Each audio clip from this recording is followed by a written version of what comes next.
Olá, queridos ouvintes da maravilhosa e infalível Palavra de Deus.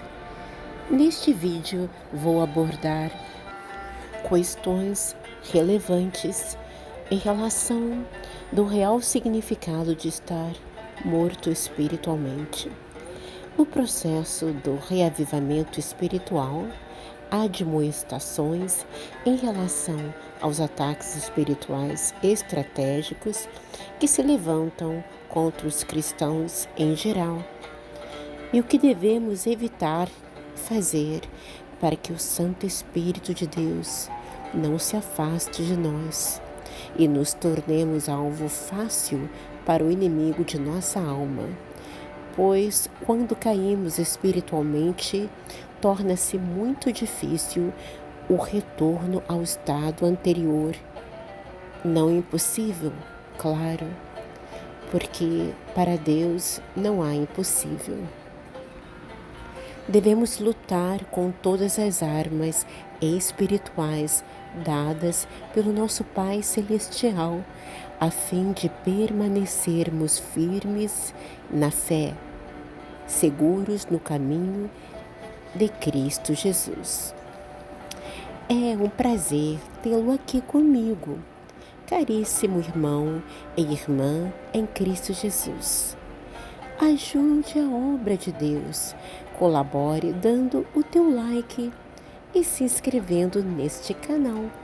É tão simples, mas de grande importância para que o YouTube entregue essas mensagens de amor e conhecimento da Palavra de Deus e alcance mais vidas.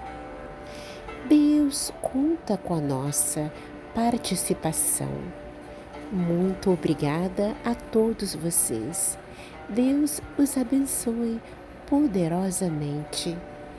Amém. Vejamos palavras maravilhosas que temos em Efésios capítulo 2, versículo 1. E a vós, outros, que estáveis mortos pelas vossas transgressões e pela incircuncisão da vossa carne, vos deu vida juntamente com ele, perdoando todos os nossos delitos. Isto é, antes de Cristo, os seres humanos estavam espiritualmente mortos por causa dos seus pecados e desobediência a Deus. Esta passagem bíblica mostra que nós estávamos destinados a sofrer o castigo de Deus, mas que a sua misericórdia nos salvou e nos trouxe para a vida em união com Cristo. A salvação é um dom de Deus que se alcança pela graça e pela fé em Cristo Jesus, a todo aquele que nele crê e o obedece. A salvação da alma não pode ser alcançada por obras humanas ou mérito. Quando cremos, recebemos e obedecemos a Cristo, somos salvos e recebemos uma nova vida, um novo coração. Tudo se faz novo. Glória a Deus! Irmãos e irmãs em Cristo Jesus, nosso Senhor, nós fomos criados para praticar boas obras e viver em santidade. Deus é Deus dos vivos e não de mortos. Unidos com Cristo, estamos sendo construídos junto com os outros nossos irmãos, para que nos tornemos uma casa onde Deus vive por meio do seu Espírito. Queridos irmãos, precisamos orar, falar com o nosso Pai tão amoroso. Sejamos obedientes aos seus mandamentos e se amarmos uns aos outros como Cristo nos amou, assim cumpriremos o desejo de nosso Pai Celestial. E procedendo assim, entraremos pela porta estreita, tendo superado todos os obstáculos do caminho estreito que leva à salvação de nossa alma e à eternidade ao lado do nosso tão precioso pastor de nossa alma, Senhor Jesus Cristo. Em 1 Coríntios capítulo 10, versículo 31 diz: Portanto, quer comais, quer bebais, ou façais outra coisa qualquer, fazei tudo para a glória de Deus, o nosso Pai soberano. Pode ser glorificado em tudo que fazemos, em cada passo que damos, pois nos deu vida e nos ama com amor sublime e puro. Caminhar com o Senhor Jesus e glorificar a Deus, obedecendo sua lei por amor e gratidão por tudo aquilo que Ele é, sem ter o desejo de ser recompensado ou a intenção de negociar bênçãos. É nessa jornada que encontramos a certeza de que estamos vivos, porque o Criador tem um propósito especial para cada um de nós. Uma parte importante da vida cristã é o crescimento espiritual. Quem não cresce não está vivo. Viver para o Senhor Jesus é um processo de transformação que começa com a salvação. E para crescermos espiritualmente, é de suma importância ler a Bíblia, que é a palavra viva de Deus. Em seguida, é preciso pôr em prática, com a prática da leitura diária da Bíblia. Assim vamos aos poucos descobrindo qual é a vontade de Deus. É muito importante também ter comunhão com outros irmãos, outros cristãos, porque somente assim conseguiremos crescer de maneira saudável quando estamos juntos. Em 2 Pedro capítulo 3, versículo 18, nos fala: Cresçam, porém, na graça e no conhecimento de nosso Senhor e Salvador, Jesus Cristo. A Ele seja a glória, agora e para sempre. Em Efésios capítulo 4, dos versículos 15 ao 16, nos diz que devemos seguir a verdade em amor, crescendo em tudo naquele que é a cabeça, que é Cristo.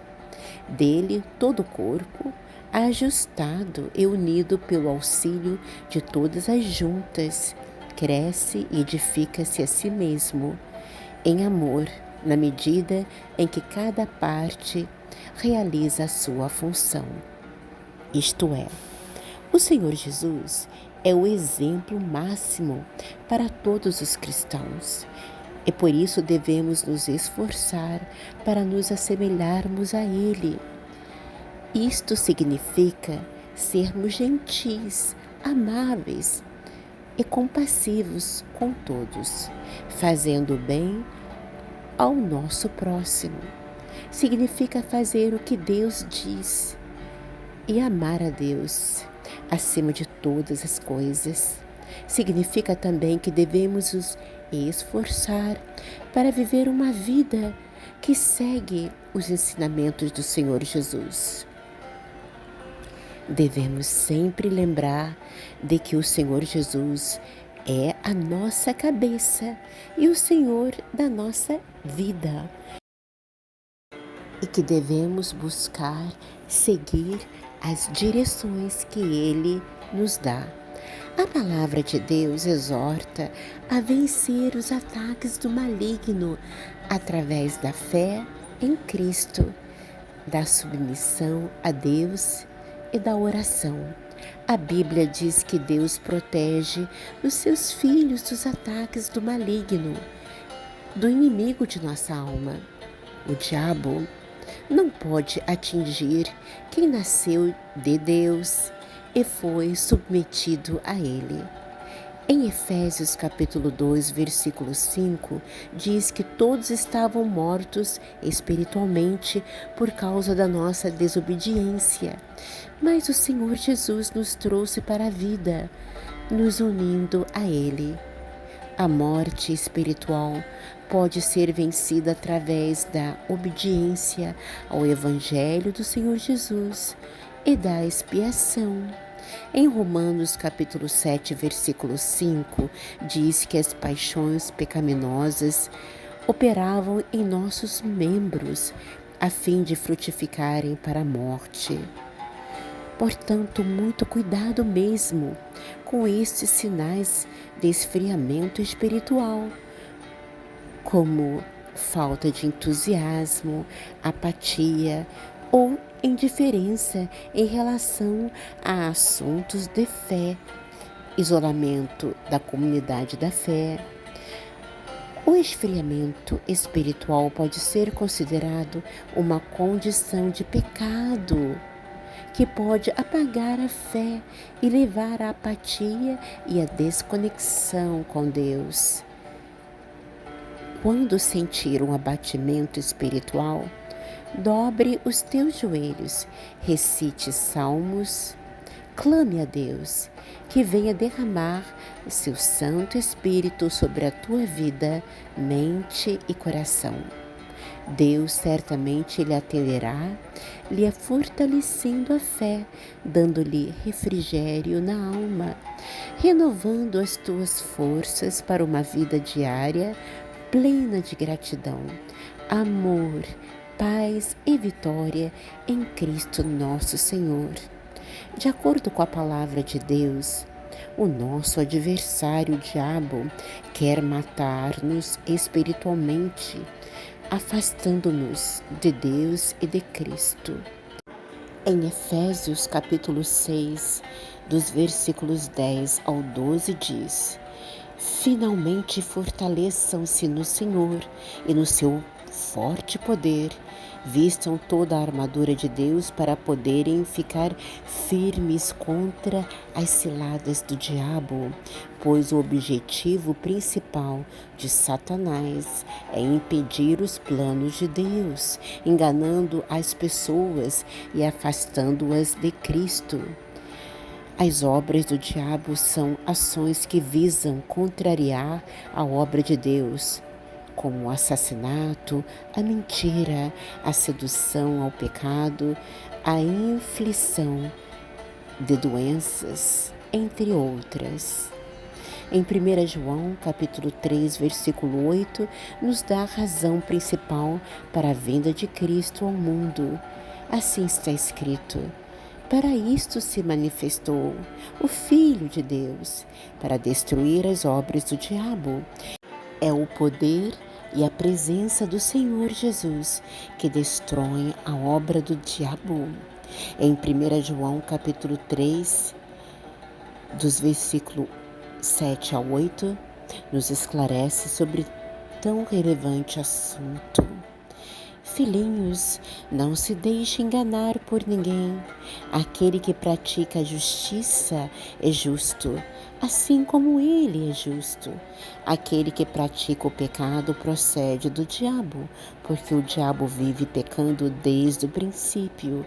Para isto se manifestou o Filho de Deus, para destruir as obras do diabo. O Filho de Deus vive em justiça. Aqueles que vivem em pecado contínuo e impenitente mostram-se filhos do diabo.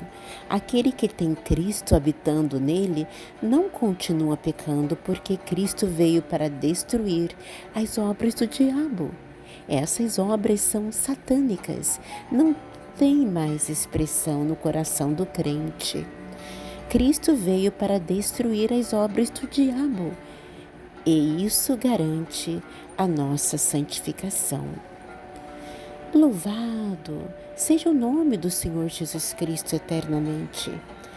Ele é o Alfa e o Ômega, a resplandecente estrela da manhã, o Rei dos Reis, o Senhor dos Senhores, o Príncipe da Paz, o caminho, a verdade e a vida, o divino pastor de nossa alma, o fiel amigo, o Cordeiro de Deus que tira o pecado do mundo, o Senhor dos exércitos, o grande eu sou. E ele disse: os céus e a terra passarão, mas as minhas palavras jamais passarão. Amém. Ora vem, Senhor Jesus. Para sempre seja o teu nome glorificado e exaltado. Amém e amém.